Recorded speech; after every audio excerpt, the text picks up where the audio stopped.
कि हमारा है। हमने कभी क्लेम ही नहीं किया कि हमारा है, इंडियन है, गलगोटियन है, हमने नहीं कहा सर।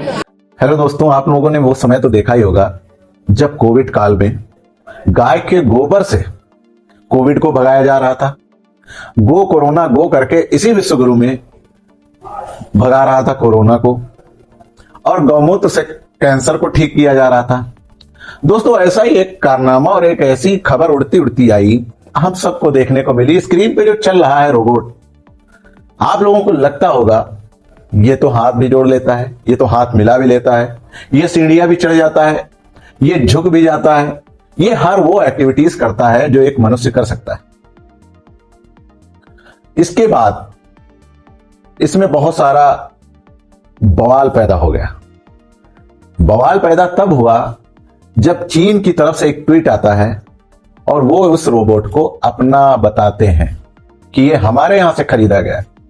दोस्तों, दो बयान छोटे छोटे से वहीं की प्रोफेसर से मैं आप लोगों को सुनाता हूं। पहला बयान सुनिए। बहुत इंपॉर्टेंट बात है कि उस रोबो डॉग पे उसकी ब्रांडिंग ऊपर ही है, हमने वो ब्रांडिंग चेंज नहीं की, तो हम कैसे क्लेम कर सकते हैं कि ये हमने मैन्युफैक्चर किया है? तो हम कैसे क्लेम कर अब ये बयान सुनिए। इसमें इन्होंने कहा कि हमने कभी दावा ही नहीं किया। ये अपना बयान नहीं दिया जब तक कि ये बयान वायरल होके वहां तक पहुंच नहीं गया जब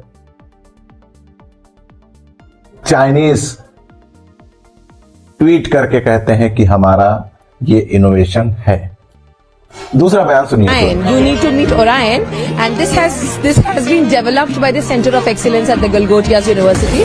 Developed by the Center of Excellence at the वहां के प्रोफेसर भी कितनी सादगी और सरलता से झूठ बोलते हैं, ये तो हमारे पीएम साहब को भी पीछे छोड़ दिए। रिपोर्ट्स के अनुसार विश्वविद्यालय की ओर से एक रोबोटिक प्रोजेक्ट पेश किया गया था जिसे इनोवेटिव स्टूडेंट डेवलपमेंट बताया गया था। साफ साफ उन्होंने बताया कि हमारे यहाँ के स्टूडेंट्स ने डेवलप किया है। शुरुआत में तो इसकी बहुत सराहना हुई, लेकिन जब सोशल मीडिया और कम्युनिटी के कुछ बहुत सारे लोगों के तक पहुंची तो चाइनीज कंपनी ने इसे दावा किया कि हमारे यहां से खरीदा हुआ है। इसके बाद तस्वीरों वीडियो की तुलना शुरू हुई है। कुछ यूजर्स कथित तौर पर स्क्रीनशॉट और प्रोडक्ट लिंक भी शेयर कर दिए, जिससे बहुत सारे सवाल उठे। क्या सच में स्टूडेंट का ओरिजिनल प्रोडक्ट था या फिर पहले से ही बने प्रोडक्ट को अपना बताकर पेश किया गया? जो गलगोटिया यूनिवर्सिटी अपना बता रही थी उसको एआई समिट से बाहर कर दिया गया। टेक्नोलॉजी एक्सपर्ट्स का कहना है कि अगर कोई प्रोजेक्ट आयातित पार्ट्स बनाया गया है तो उसे स्पष्ट रूप से बताना चाहिए। इनोवेशन और असेंबली में बहुत फर्क होता है। अगर दावा गलत तरीके से किया गया है तो यह न केवल संस्था की छवि बल्कि छात्रों के भविष्य पर भी असर डाल सकता है।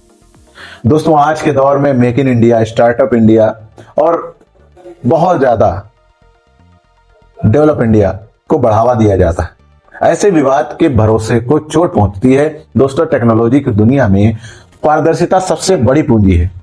अगर कोई प्रोजेक्ट कहीं से ओरिजिनल पार्ट्स है या ओरिजिनल रूप से बनाया जाता है तो उसका क्रेडिट तो मिलना ही चाहिए, लेकिन अगर वो प्रोडक्ट ओरिजिनल नहीं है तो सच बताना भी और सच को सामने आना भी जरूरी होता है।